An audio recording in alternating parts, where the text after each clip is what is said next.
લીંબાયતના સંજયનગર ખાતે સુધામ પાટીલની કરાયેલી હત્યા મામલે 2 આરોપીઓને પોલીસે ઝડપી પાડી ઘટના સ્થળે લઈ જઈ રિકન્સ્ટ્રક્શન કરાવાયું હતું।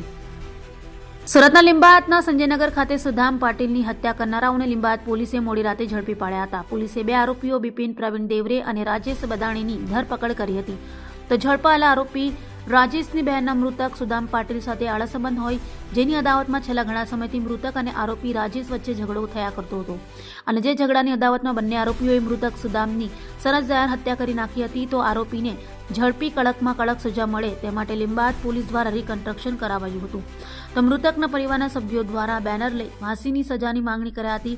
આરોપીઓનું રિકન્સ્ટ્રક્શન કરાતા લોકોના ટોળે ટોળા એકત્રિત થયા હતા અને ફાંસી આપોની માંગ કરી હતી।